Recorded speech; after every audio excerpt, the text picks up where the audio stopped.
I literally give birth to one of my babies naturally, like out the cooch, no epidural, no nothing. The other baby, epidural, can't feel nothing, cut her out, she out in 2 minutes. Like, what? Hey y'all, welcome back to the channel, or welcome to the channel for the very first time.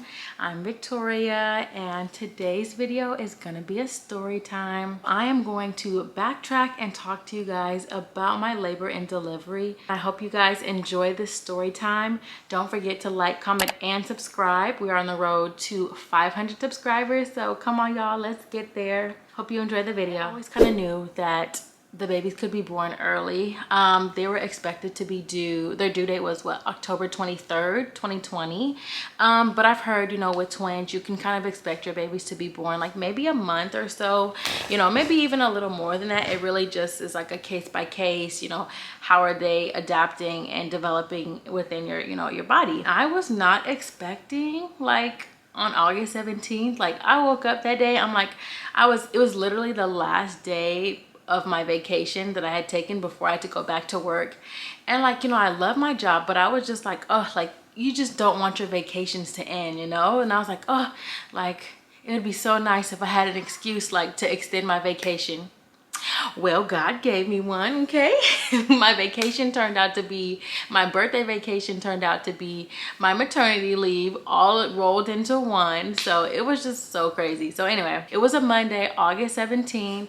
I got out of bed, like talked to my mom. I talked to my grandma. And funny enough, that morning, my grandma was like, oh, what if you just had the girls today? And I was like, girl, I rebuke that, okay, in the name of Jesus, not today, because like I just was not ready. But let me tell you, my body was ready. The way my feet were swelling, the way I could not sleep comfortably, like on either side. If I slept on like either side for too long, I literally like had so much pain because of the weight of the babies. Toward the evening, we had gone to dinner at Delamo Mall, and I was like starting to feel a little uneasy. So I ended up, like once we finished dinner, I ended up going to the restroom, and I realized, I was like, dang, like I'm really going for a long time.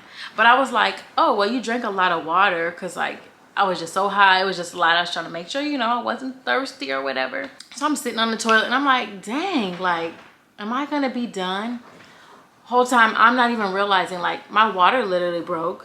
But luckily I was on the toilet, so the toilet caught all of that. Thank you, Jesus. Because imagine had I been sitting in a chair and water just broke, that would have just been like way too much.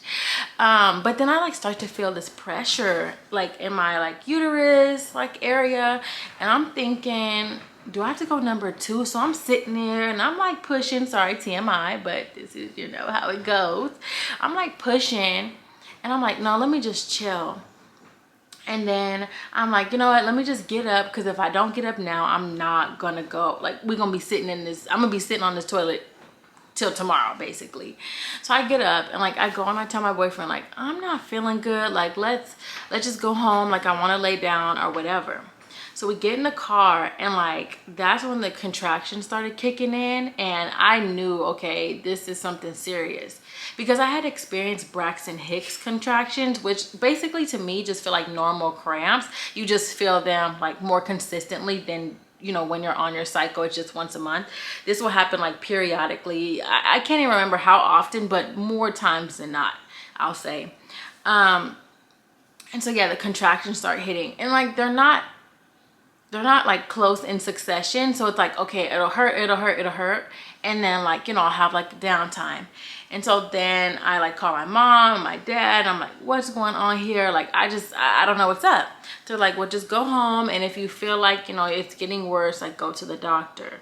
And so I end up going home, like changing into something comfortable, and then like I noticed a little spotting. So then I'm like, okay, we gotta go, because I just, you know, when you don't really want to see spotting, you know, when you're pregnant, you just want to make sure everything's all right. So we rushed to Kaiser. Mind you, we're in the height of COVID, so my boyfriend has to stay downstairs, and they like check me in, and if, you know, anything is going to proceed, then they'll give him a COVID test and then like let him go up. So they check my vitals, like my blood pressure is like through the roof per what they said, but they just like they leave me in a room, like I was on a bed or whatever, hooked up, like they had I think they had like like my stomach hooked up to like the machines as well, so that they could track the heartbeats of the babies and like all their vitals and whatnot.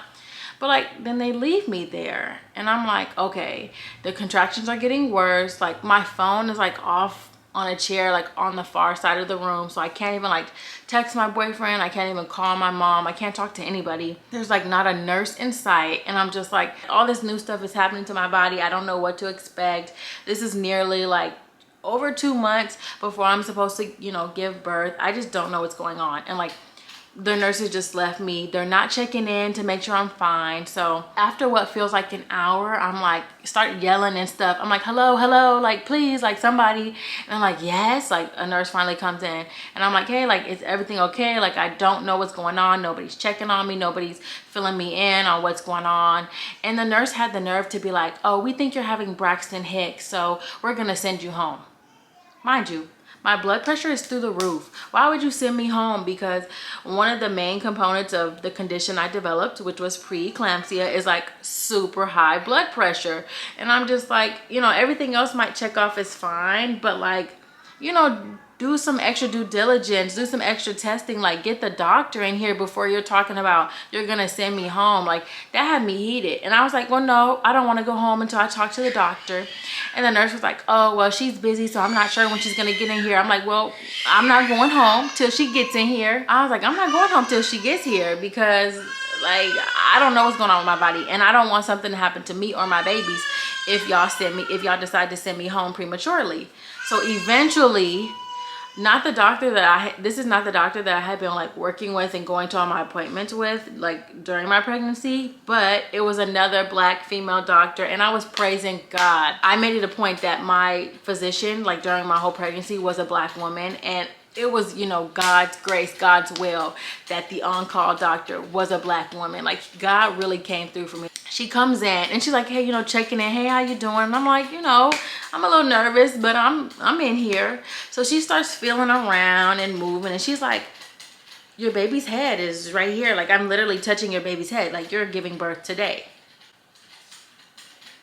This nurse talking about, you got Braxton Hicks, you're gonna go home, we're gonna send you off because we don't think that you're going into labor. Ma'am, my baby's head was literally peeking out of my crotch. Like what? Now, obviously, I know it's not the nurse's job to be like, oh, let me lift up your dress and see what's going on. But like, really, don't just tell me prematurely that you're gonna send me home. Well, like, you're not the doctor. You're not the doctor, basically. So you can't, I mean, she wasn't gonna send me home until the doctor checked in. Hopefully.